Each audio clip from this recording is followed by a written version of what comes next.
He had all the drive you can imagine, knew why he wanted it, took massive action, kept changing his approach until he got what he wanted. How about Sylvester Stallone, Rocky?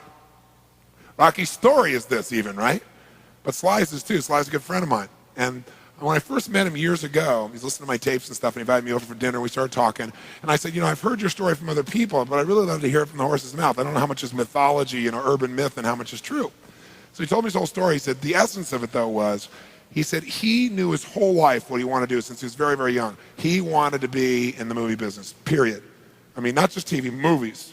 And he said why was, for him, it was a chance to have people not only escape, but to inspire people. And by the way, that drive is what made most of his movies, inspire people to what they're capable of, to overcome unbelievable obstacles, because in his own life, he felt like he did that.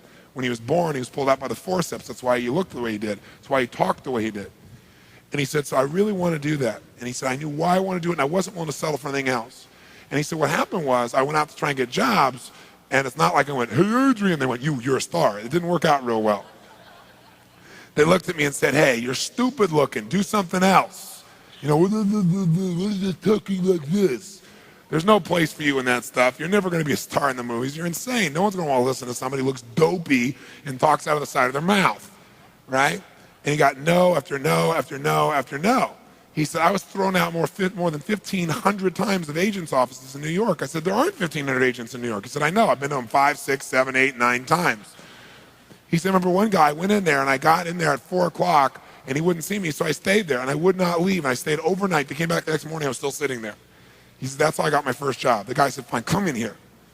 And he sat down, and he went through this, and he gave me my first movie. I said, oh, really? I thought Rocky was your first movie. He said, no, this other movie, I'd never heard of it. I said, well, what character did you play? He said, well, I was in it for about 20 seconds. I was a thug that somebody beat up. He said, because they made me feel like, people hate your guts. You getting beat up, it'll be a good thing. And he did like 3 movies like that.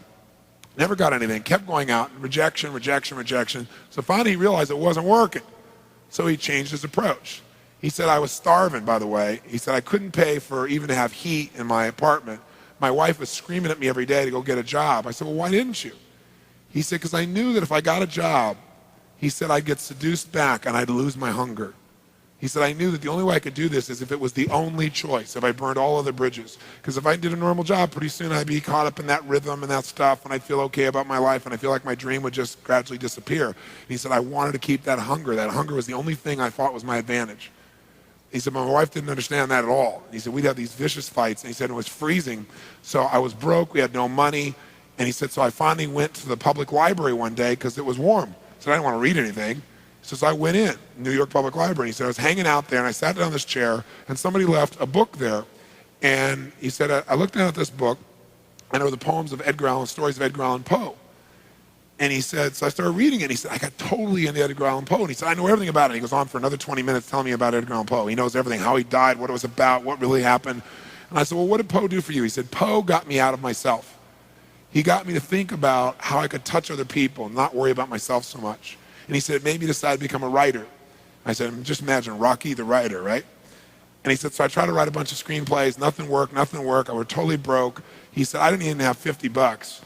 And he said, and finally, he said, I sold a script. It was called Paradise Alley. He said, it's a movie I made many years later, but I sold it. And he said, I sold it for $100. He said, but $100 was a ton of money, man. I was so thrilled. I thought, I'm on my way. But it never led to anything. And he said, so finally, he said, I kept going and going and going. He said, finally, we were so broke. He said, I hawked my wife's jewelry. He said, Tony, there's some things in life you should never do. He said, that was basically the end of our relationship. She hated my guts so much. He said, now we were so broke, we had nothing, no food, no money. And he said, the one thing I loved most in the world was my dog. He said, I love my dog because he gave me unconditional love, unlike my wife. And he said, so what happened was, though, we were so broke that to survive, I couldn't even feed my dog. So I went to a liquor store. He said, it was the lowest day of my life. And I stood outside the liquor store trying to sell my dog to strangers. He said, I tried to sell my dog for $50. And he said that finally this one guy negotiated with me and bought my dog for me, my best friend on earth, for $25. He said, I walked away from there and I cried. He said, it was the worst thing that ever happened in my life. He said, 2 weeks later, I'm watching a fight between Muhammad Ali and Wepner, this white guy that's getting bludgeoned but just keeps on coming. And he said, I got an idea. He said, as soon as the fight ended, I started writing. He said, I wrote for 20 straight hours. I did not sleep. I wrote the entire movie in 20 hours straight. right then. Saw the fight, wrote the movie, whole thing, done.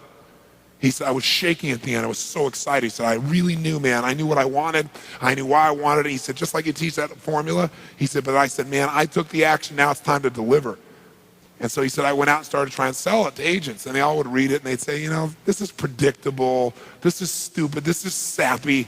He said, I wrote down all the things they said and I read them the night of the Oscars when we won. He said, it was really good, right? The greatest revenge is massive success. And he said, so what happened was, he said, I kept going, trying to sell it, nobody going, I'm broke, I'm starving. He said, finally, I meet these guys, they read it, and they believe in the script, and they love it. And they offer me $125,000 for my script. I said, oh my God, you must have been out of your mind. He said, I was. I said, just one thing though, guys, you got a deal based on one thing. And they said, what's that? He said, I got a star in it. They went, pfft. What are you talking about? You're a writer. I said, no, I'm an actor. I said, no, you're a writer. I said, no, I'm an actor. That is my story, and I'm Rocky. He said, I got to play it. You know, I got to be the head person. I got to be the starring role. And they said, there's no way. We're not going to pay you $125,000, take some no name and stick you in that and throw our money away. We need a star, you know? And they want to have Ryan O'Neal play Rocky, to give you a picture. Can you imagine? That's who they picked, right?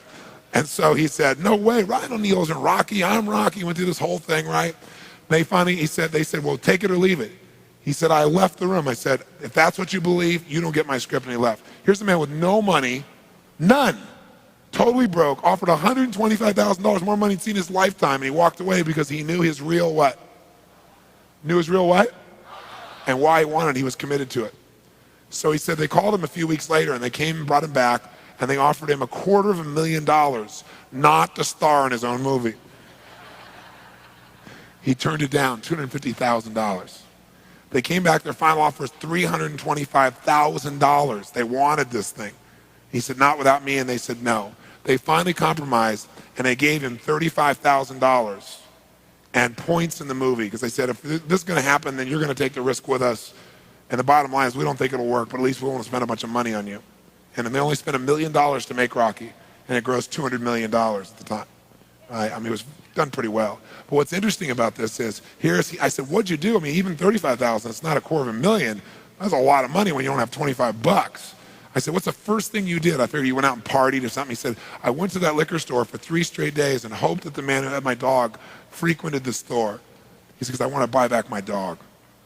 I thought that was so cool, right? That was really cool.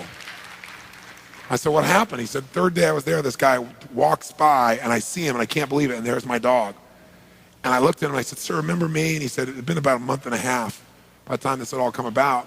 And he said, remember me? You know, I'm the guy that sold you the dog. I goes, yeah, I love the dog. He said, well, look. He said, I was so broke, I was starving. He's my best friend. I'm sure you love him too, but I got to have him black. Please, I beg of you. He said, I'll pay you $100 for the dog. I know you paid me $25, but I'll give you $100. And the man said, absolutely not, no way. He's my dog now. You can't buy him back. Right? And Sly said, you know, Tony, you know how you say know your outcome? I said, yeah. He said, I knew it. And he said, I kept changing my approach, so I went $500 for the dog. The guy said, absolutely no way. He said, $1,000 for my dog. The guy said, no amount of money on earth is ever going to get this dog for you. I said, what'd you do? He said, I knew my outcome, right? Because he listened to these tapes, kept to him. He said, I decided to take massive action. He said, I got my dog. I just kept changing my approach, so I got it. I said, what'd it cost you? $15,000 and a part in Rocky. The guy's in Rocky.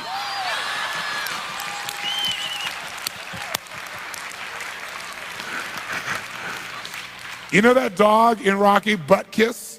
That's Sly's real dog, right? That's the dog. He bought him back. So he put his dog in the movie, and he put the guy in the movie and paid $15,000 while he had $35,000. Isn't that pretty cool? Pretty awesome.